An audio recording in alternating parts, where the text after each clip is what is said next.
अस्सलाम वालेकुम वरहमतुल्लाहि वबरकातुहू। जी मैं हूं आपका भाई, आपका दोस्त आकिब सिकंदर, और C++ के एक नए क्वेश्चन के साथ मैं आज आपके साथ फिर मौजूद हूं। तो चलते हैं बिला झिझक टाइम ज़ाया किए हुए अपने क्वेश्चन की तरफ। तो क्वेश्चन हमारा ये है कि आपने एक इस तरह का प्रोग्राम बनाना है जिसके अंदर 4 to 5 सब्जेक्ट हों आपके पास, और उनका आपने करना है टोटल, और ये जो सब्जेक्ट के मार्क्स हों ये आपने लेने हैं यूज़र से। ठीक है, फिर इनका करना है सम करने के बाद उसकी निकालनी है एवरेज, और एवरेज निकालने के बाद उसको देने हैं ग्रेड।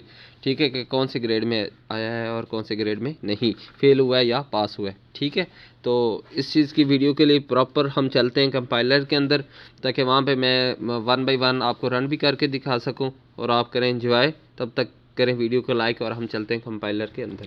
जी तो चले गए हम कंपाइलर की स्क्रीन के अंदर। ठीक है, कंपाइलर की स्क्रीन के पहुंचने के बाद हमने कुछ प्रोग्राम यहाँ पे पुट करके रख लिया है।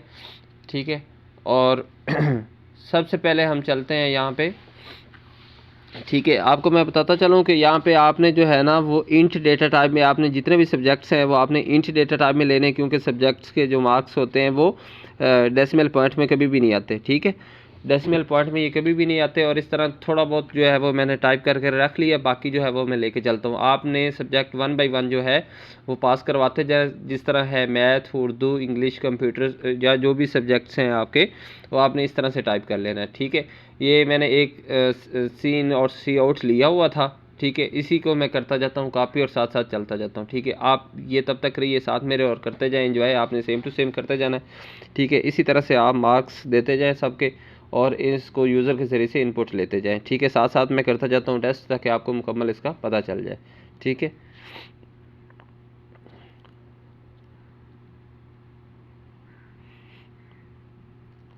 ठीक है, इसी तरह मैंने पहले मैथ का लिया था, बाद में इंग्लिश के लिया। मैंने रन करके चेक किया तो ओके, परसेंटेज भी आ रही है। ठीक है, आगे मैं सबका फार्मूला भी बताता जाऊंगा। फिर मैंने इसी इंग्लिश वाले मार्क्स को फिर किया कॉपी, फिर यूज़र से इनपुट लेने के लिए मैंने यहाँ पे इसका नेम किया चेंज, और आपने नेम वही रखना है जो कि आपने ऊपर इनिशियलाइजेशन में किया हुआ है। जिस तरह इंग्लिश के बाद उर्दू है ना, तो आपने उर्दू ही टाइप करना है। ठीक है, इसके बाद हम करेंगे पाक स्टडी के लिए।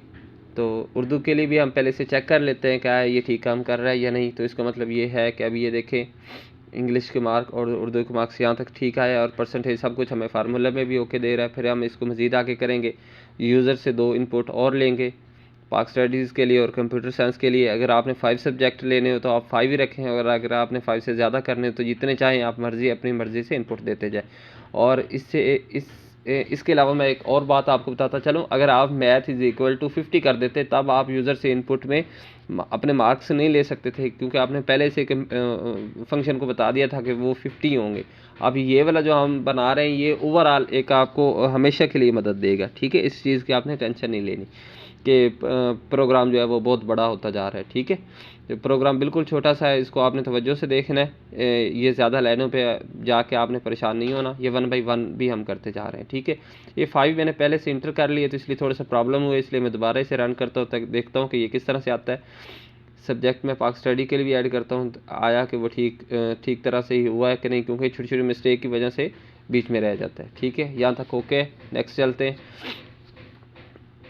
सर्दी बहुत है आज, थोड़ा सा प्रॉब्लम भी हो रही है। चलें बहरहाल, नेक्स्ट चले हम कंप्यूटर साइंस के लिए। तो कंप्यूटर साइंस के मार्क्स डालने के लिए हमने यूज़र से जो इनपुट शो करवाना है वो कंप्यूटर वहाँ पे लिखना है, और बेहतर यही है कि आप जो आपने इनिशियलाइजेशन में कंप्यूटर लिखा हुआ हो उसी को करें आप कॉपी, और यहाँ पर आप आके पेस्ट कर दें। ये तरीका कर देखना जी। अगर आप कंप्यूटर की स्क्रीन पर हैं, इसका मतलब ये है कि आपने बिल्कुल एग्जैक्ट वही स्पेलिंग लेने, कैपिटल और स्मॉल लेटर का भी फ़र्क का ध्यान आपने रखना है। ठीक है, इस चीज़ को आपने इग्नोर बिल्कुल भी नहीं करना। अगर आप इतना प्रॉपर तवज्जो से काम करेंगे तो इंशाल्लाह इसका फ़ायदा भी होगा। ये तकरीबन हमने जो नंबर लेने थे यूज़र से वो तमाम तर के मतलब वो कंप्लीट हो चुका है मरहला। इसके बाद हम नेक्स्ट मरहले में जाएंगे। सम करने के लिए हम क्या करेंगे, सम करने के लिए हम लिखेंगे सम को हमने पहले से इनिशियलाइजेशन करवा लिया है, और इसके बाद जितने भी सब्जेक्ट्स हैं उन सब को एक दूसरे के साथ अटैच करके बीच में प्लस का साइन देना है। और ये जो प्लस माइनस सब्ट्रैक्ट होता है इसे बोलते हैं C++ की ज़बान में ऑपरेटर। और तो ऑपरेटर। इसके बाद हमने सम वाली जो वैल्यू थी उसको डिवाइड करना है 5 सब्जेक्ट पे, 5 सब्जेक्ट हो तो 5 पे, 6 सब्जेक्ट हो तो 6 पर। इसके बाद हमने देखना है परसेंटेज, सम आपके जितने भी टोटल हैं और जितने आपने मार्क्स हासिल किए और टोटल नंबर कितने थे आपके, उसको डिवाइड करना है आपने टोटल नंबर पे और मल्टीप्लाई कर देना है 100 के साथ। तो इस तरह ये क्या हो जाएगा आपके पास, इस तरह आपके पास परसेंटेज निकल आएगी। ठीक है, इसके अलावा मैं आपको अगरचे मज़ीद लेकर चलूँ तो हम इसका ना ग्रेड भी देखना चाहते हैं कि इसका ग्रेड कौन सा है। ठीक है, तो ग्रेड के लिए भी हमें एक फार्मूला टाइप करना चाहिए। ठीक है, यहाँ पे मैं करता हूँ इफ़ पुट। ठीक है, कि हमें जो है वो प्रॉपर जो है वो मिल जाए इसका ग्रेड। ठीक है, और अगर ये ग्रेड होता है हमारा, अभी मैं जो काम कर रहा हूँ ये इफ़ स्टेटमेंट के ज़रिए से कर रहा हूँ। ठीक है, आपने 1 बाई 1 सेम टू सेम को कॉपी करते जाना है और इसी तरह आपने आगे चलते जाना है। ठीक है, मैं 1 बाई 1 एक को कर रहा हूँ, साथ में उसको रन भी कर रहा हूँ। रन करने के बाद उसे एग्जीक्यूट करने के बाद प्रॉपर आपको सामने रिजल्ट भी शो हो रहा है। ठीक है, आप देख रहे हैं। लेकिन इस कोड में भी एक मसला है, वो मसला क्या मैं आपको एंड पे बताता हूँ। ये देखिए, हम कर रहे हैं इफ़ स्टेटमेंट। ठीक है, हम इफ़ स्टेटमेंट को ले रहे हैं।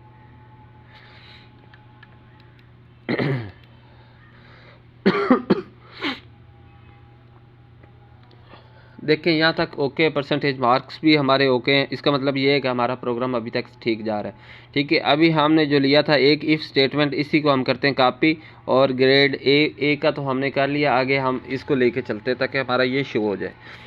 ठीक है, यहाँ पे ये है कि अगर हमारी एक स्टेटमेंट अगर if percentage is greater than और इक्वल टू 90 हो जाता है तो इससे नीचे वाली जितनी भी है ना वो भी साथ साथ एग्जीक्यूट होना शुरू हो जाएंगी। लिहाजा इफ़ स्टेटमेंट सिर्फ खाली सही नहीं है, इसको मैं बेकायदा आपको शो करके दिखाता हूँ कि आप देखते जाएंगे इसमें ये मिस्टेक जो है ये आखिर पे मैं इसे सॉल्व करता हूँ कि इसका क्या तरीकाकार होता है प्रॉपर प्रोग्रामिंग लैंग्वेज के अंदर। ठीक है, और दूसरी बात ये रहे, कोई ये ना कहे कि आप लूप के ज़रिए से भी कर सकते हैं और बाकी मेथड भी इस्तेमाल कर सकते हैं। वो बाकी मेथड इसलिए इस्तेमाल नहीं किए क्योंकि अभी हम इफ़ स्टेटमेंट के अंदर हैं और इब्तदाई प्रोसीजर के अंदर हैं। ठीक है, तो आपने सेम टू सेम करना है। देखें, अगरचे हम इज़ इक्वल टू 40 पे चले 50 प्लस वाले जो हैं वो हमने कर लिया ज़्यादा, मतलब 50 प्लस वाले नंबर जो अभी तक हमने शामिल नहीं किए, तो मैं उनको भी लेता हूँ ताकि वो भी मेरे साथ चलें। ठीक है, आपने इसी तरह से नंबर सेट करते जाने हैं। ठीक है, और अगर 49 से ये कम वाले को मार्क्स होंगे तो वो फेल कंसीडर किया जाएगा, वो मैंने रख लिया है। लेकिन अगर कोई बंदा 50 या 50 प्लस होगा तो उसके लिए हमें एक ग्रेड लगाने की ज़रूरत है। और तो मैं ऊपर वाले को कंडीशन को करूँगा कॉपी करने के बाद फिर उसे पेस्ट करने के बाद यहाँ पे डी कर दूँगा, और C प्लस नहीं आना चाहिए, यहाँ पे C आना चाहिए। मैं इसको भी सेट करने की कोशिश करता हूँ। ठीक है, तो आप भी इस तरह छोटी छोटी जो मिस्टेक हो तो इनको ठीक करते जाए। ठीक है, ये ह्यूमन्स एरर जो होते हैं ये आते रहते हैं, इनको हम ठीक करते रहते हैं। ठीक है, इसी तरह B प्लस को भी मैंने ओनली B कर दिया, A positive, A B C D and fail का ऑप्शन। ठीक है, जब मैंने किया इसे रन तो ये प्रॉपर चलेगा, उस वक्त तक सेट चलेगा जब हमारे मार्क्स जो है वो मतलब जो है 90 से कम वाले होंगे। ठीक है, 90 का मतलब फेल ग्रेड वाला होगा तो ये बिल्कुल ओके होगा। लेकिन अगर कोई ऊपर से हमारी स्टेटमेंट एग्जीक्यूट हो जाती है तो उसके बाद जितने भी नीचे वाले होंगे वो सारे के सारे एग्जीक्यूशन उसकी होती जाएगी। यानी अगर हमारे 90 प्लस आ जाते हैं ना मार्क्स, 90 80, तो इस एक इफ़ के बाद जो मतलब वो स्टेटमेंट एग्जीक्यूट होगी और फिर जो नीचे वाला लिखा हुआ है ना grade B C D E F और फेल, ये सारे आ जाएंगे।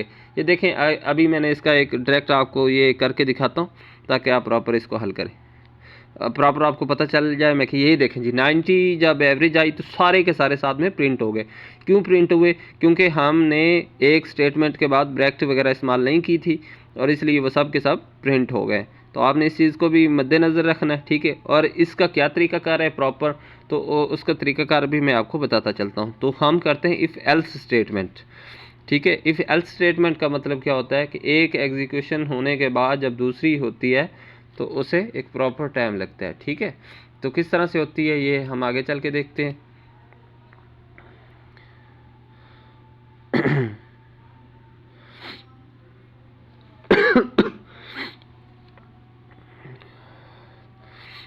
ये A पॉजिटिव था। ठीक है, इस सब को मैं चेक कर रहा हूँ ताकि मैं सही तरह से कर सकूँ। ठीक है, पहली के बाद मैं दे देता हूँ, पहली कंडीशन के बाद पहली इफ़ वाली थी, इफ़ के बाद इफ़ एल्स आ जाता है, तो एल्स इफ़ के साथ आता है और कैपिटल लेटर में नहीं आता बल्कि स्मॉल में आता है। इफ़ से थोड़ा सा पहले उसे एक स्पेस भी दिया जाता है, तो आपने इसी तरह से स्पेस देना है। और इनके अंदर आपने नीचे वाली जो उसकी मतलब बॉडी भी बनानी है ताकि जो है वो प्रॉपर रहे। ठीक है, अगर आप बॉडी नहीं बनाएंगे तो फिर ये प्रॉपर वर्क नहीं करेगा। ठीक है, इस चीज़ को आपने मद्देनज़र रखना है कि प्रॉपर बॉडी बनानी है। बॉडी बनाने के बाद फिर इसे एग्जीक्यूशन इसकी इस तरह से होगी। ठीक है, आपने बिल्कुल भी आगे ये देखें, जब जैसे हमने एल्स के बाद स्पेस दिया तो ये ब्लू कलर में चेंज हो गया। आपका प्रोग्राम भी इसी तरह से चेंज होना चाहिए। ठीक है, इसके बाद आप डालें यहाँ पे ब्रैकेट स्टार्ट भी करें और ब्रैकेट को बंद भी करें। ठीक है, ये कर्ली ब्रेसेस का जो ब्रैकेट का जो इस्तेमाल होता है ये आपने लाजमन करना है, इसके अलावा आपने नहीं करना। इसके बाद हमारा जो प्रोग्राम होगा वो बिल्कुल एकदम टक टिक और ज़बरदस्त चलेगा। ठीक है, आपने इस चीज़ की टेंशन नहीं लेनी। हम सिर्फ पहले खाली इफ़ का स्टेटमेंट किया था और इफ़ के बाद हम साथ में अब इफ़ एल्स लगा रहे हैं ताकि हमारा प्रॉपर जो एक प्रोग्राम हमने बनाया है वो प्रॉपर रन करे और कोई भी इसे इस्तेमाल करे तो इसे टेंशन ना हो। फिर भी अगर आपको समझ ना आए तो आप बिला झिझक हमसे पूछ सकते हैं। ठीक है, ये वही फार्मूला है, सम एवरेज का वही फार्मूला है जो हम मैथमेटिक्स में इस्तेमाल करते हैं। अब तक आपको मैथमेटिक्स में एवरेज और सम का फार्मूला तो अच्छी तरह से मालूम हो गया होगा। ठीक है, ये सिर्फ ग्रेड वाला फार्मूला के ओहो यहाँ पे गलती रन मैंने किया तो यहाँ पे गलती आ गई। गलती क्या आई है, ये इसी कोड पे चलते हैं। 29 और 28 पे क्या मिस्टेक है? लुकिंग में तो बिल्कुल ठीक लग रहा है लेकिन छोटी सी एक मिस्टेक है, मुझे पता चल चुका है। आपको पता चला या नहीं ये कमेंट सेक्शन में आपने बताना है कि क्या मिस्टेक थी। लेकिन चले, हमने चूँकि रन भी करना है, वीडियो लंबी होती जा रही है, मैं फिर इसे एक दफ़ा रन करके देखता हूँ कि क्या इसमें वो गलती थी। जी, अभी तक आपने नहीं पकड़ी लेकिन मेरे अभी भी जहन में है कि क्या गलती है। ये देखें, हाँ ये देखें, मैं आपको उधर ही लेके जाने जा, जल्दी बताएं, जल्दी बताएं क्या गलती थी। नहीं पता चला जी, तो पता ये ऊपर चला कि ऊपर हमने एक ब्रैकेट को शुरू किया था लेकिन उसे एंड नहीं किया था। ठीक है, तो हम वहाँ पे जाएंगे और वहाँ पे ब्रैकेट को जब करेंगे बंद तो ये एग्जीक्यूशन इसकी सेट हो जाएगी। मैंने आपके लिए ये फिर भी रन करके दिखाया लेकिन आप अभी तक उधर, जब तक हम उस गलती को सेट नहीं करेंगे ये एग्जीक्यूट नहीं होगा। ठीक है, आपने इस चीज़ को मद्देनज़र रखना है, सबको देखना है सारी एक जैसे, लेकिन जब तक हम उस ब्रैकेट को बंद नहीं करेंगे तो ये मिस्टेक वैसी की वैसे ही रहेगी। ठीक है, मैं चीज़ें चेक करता जा रहा हूँ साथ 1 बाई 1। आप भी इसी तरह से अगर कोई मिस्टेक हो तो उसे 1 बाई 1 चेक किया करें, इसे छोड़ा ना करें। ठीक है, और इसमें इतनी टेंशन वाली बात नहीं होती कि मिस्टेक आ गई तो आपका प्रोग्राम सारा ही ख़राब हो गया। ठीक है, ऑल एंड ऑल चेक फिर में किया जा रहा है, वो जो मिस्टेक थी उसे दूर कर दिया और मिस्टेक दूर करने के बाद अब हम जब हमने रन किया है तो ये एक ज़बरदस्त तरीके से आ गया। अब मुझे बताया, जब आप हमारी परसेंटेज 90+ भी हो जाएगी ना तो फिर भी हमारे परसेंटेज मार्क्स एंड इक्वल सब कुछ बराबर में आएगा। ये प्रोग्राम आप हमेशा के लिए अपने पास महफूज करके रखें। ठीक है, इसको कर लें कॉपी करने के बाद किसी जगह पे जाके कर लें पेस्ट और अपने पास कर लें महफूज, जिस तरह से मैंने कर लिया महफूज। ये प्रॉपर एक प्रोग्राम है जो रन होने के बाद बिल्कुल ठीक और ज़बरदस्त चला है। ठीक है, आपने हमेशा के लिए इसे अपने पास रखना है। ठीक है, और इसी तरह करके आप मतलब एक मार्क्स वगैरह इंटर करवा के तो आप उसकी परसेंटेज ग्रेड वगैरह ले सकते हैं। ठीक है, और दूसरी बात मैं आपको अपने कंप्यूटर की स्क्रीन पे लेके जाने लगा हूँ। ठीक है, ये कंप्यूटर की स्क्रीन पे सब कुछ मैंने किया था। अब मैं आपको लेके चलता हूँ अपने यूट्यूब के चैनल पर। यूट्यूब के चैनल पर जाने के बाद आप देखेंगे कि वहाँ पर वीडियोज़ वगैरह अपलोड होती रहती हैं। आप भी इन वीडियोज़ को देखें, इनको लाइक भी करें। ठीक है, और ऊपर लिंक दिया गया है, यहाँ पे लिंक के ज़रिए आप हमसे व्हाट्सएप, फेसबुक और इंस्टाग्राम पे भी रब्ता कर सकते हैं।